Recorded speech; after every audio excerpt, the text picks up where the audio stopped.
রবিবার আগরতলা প্রেস ক্লাবে রাজ্যের বিভিন্ন পত্রিকার সম্পাদকরা বৈঠক করেন।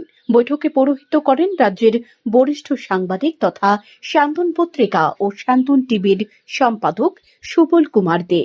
তিনি সংবাদ মাধ্যমের মুখোমুখি হয়ে উদ্বেগ প্রকাশ করে বলেন, ত্রিপুরার সংবাদপত্রগুলো ভয়ানক সংকটে কাটাচ্ছে। 2018 সালে বিজ্ঞাপনের মূল্য বাড়ানো হয়েছিল, তারপর এখন পর্যন্ত বিজ্ঞাপনের মূল্য বাড়ানো হয়নি, অথচ এই সময়ের মধ্যে দ্রব্যমূল্য বৃদ্ধি পেয়েছে প্রায় 50%। বিশেষ করে গত 7 বছরে মন্ত্রী বিধায়কদের বেতন ভাতা বেড়েছে দুবার, সরকারি কর্মচারীদেরও বেতন বেড়েছে, কিন্তু সাংবাদিকদের জন্য কোনো চিন্তা নেই সরকারের। বিভিন্ন সময় বিজ্ঞাপনের মূল্য বৃদ্ধি করার বিষয়ে সরকারের গোচরে নেওয়ার চেষ্টা করা হলেও সরকার গুরুত্ব দেয়নি। তিনি এক প্রকার ভাবে অভিযোগ তুলে বলেন, সরকারের সংশ্লিষ্ট সোসাইটি নিয়ম কানুন মানছে না এবং সরকার নিজের খুশি মতো কমিটি করছে। সরকার এই কমিটির মধ্যে চেয়ারম্যান এবং কনভেনার নেই। সবচেয়ে বড় লক্ষণীয় বিষয় হল, যাদের নিয়ে অ্যাডভাইজার কমিটি করা হয়েছে তাদের বিরুদ্ধে ব্ল্যাকমেইল, জমি কেলেঙ্কারি, চুরি এবং মাফিয়া কেডের মামলা রয়েছে। আর এই ঘটনাগুলোর সাথে যারা যুক্ত তারাই এখন মুখ্যমন্ত্রীর পরামর্শদাতা। রাজ্যের বরিষ্ঠ সাংবাদিকদের প্রধান কমিটি এবং সাব কমিটির মধ্যে রাখা হলেও তাদের মূল্য দেওয়া হচ্ছে না, ফলে রাজ্যের বরিষ্ঠ সাংবাদিকরা নিজেদের অপমানিত বোধ করছে। সরকারি কমিটি ছেড়ে যাওয়ার সিদ্ধান্ত গ্রহণ করছেন। অবিলম্বে বিজ্ঞাপন পলিসি পুনর্নির্ণয় করে মূল্য বৃদ্ধি করার জন্য সরকারের কাছে দাবি করেন তিনি। ত্রিপুরা মিডিয়া, বিশেষ করে মুদ্রিত সংবাদপত্রগুলো ভয়ানক সংকটে কাটাইছে। 2018 সালে বিজ্ঞাপনের রেট একবার বর্ধিত করা হয়েছে। এরপরে আর এই বিষয়টা নিয়ে কেউ এগোয়নি, সরকারও কিছু করেনি। ইন দ্য মিন টাইম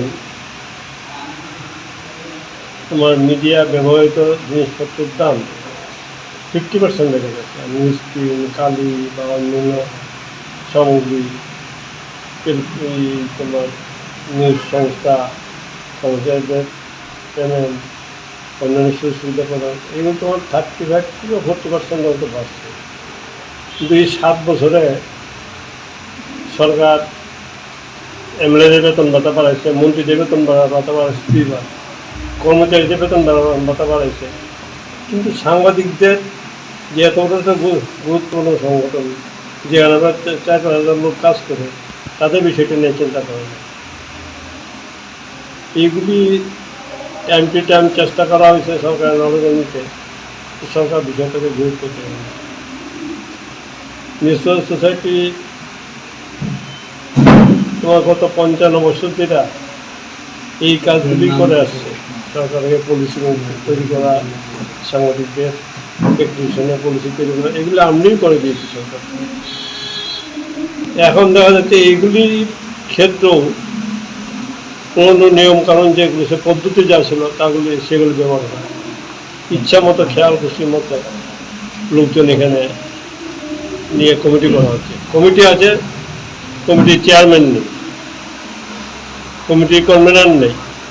এই ধরনের অদ্ভুত কাজকর্ম অতীতে আমি আর কখনো দেখি নাই, বা কোন রাজ্য হয় কিনা আমার জানা নেই। যাদেরকে যে সরকারি কমিটি, অ্যাডভাইজার কমিটি করা হয়েছে, এতে বহুজনের বিরুদ্ধে নানা ধরনের অভিযোগ আছে। থানায় আছে, কোর্টে আছে। কোর্টেরটি ছেড়ে দিলাম, থানায় ব্ল্যাকমেলিংয়ের অভিযোগ আছে, চুরির অভিযোগ আছে, মাফিয়াগিরির অভিযোগ আছে, জমি কেলেঙ্কারির অভিযোগ আছে।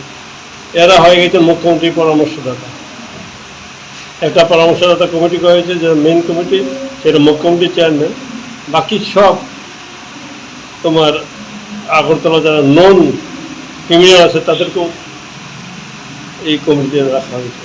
অর্থাৎ দাঁড়ায় যে মুখ্যমন্ত্রী যারা পরামর্শদাতা, ক্রিমিনালরাও মুখ্যমন্ত্রী পরামর্শদাতা হইতে পারে। এরপরে কিছু সাব কমিটি করা হয়েছে। কোনো সাব কমিটিতে আমিও আছি সদস্য।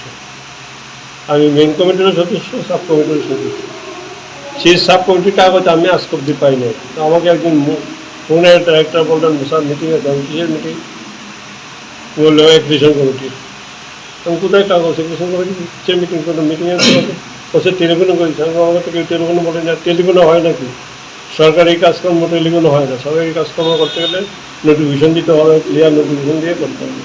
তোমরা কমিটি করছো, আমার পারমিশন নিছো না তো। আমি তো ভাই এই সমস্ত 2 নম্বরী ব্যাপারে আমি কোনো ক্ষেত্রে আমি জীবনে কোনোদিনই এই 2 নম্বরী ব্যাপারে জড়িত ছিলাম না, আজও থাকবো না। আমি তোমাদের এইসব কমিটিতে নাই, থাকবো। আয়োজিত এই দিনের বৈঠকে রাজ্যের বিভিন্ন সংবাদপত্রের সম্পাদক উপস্থিত ছিলেন। শান্তন টিভি।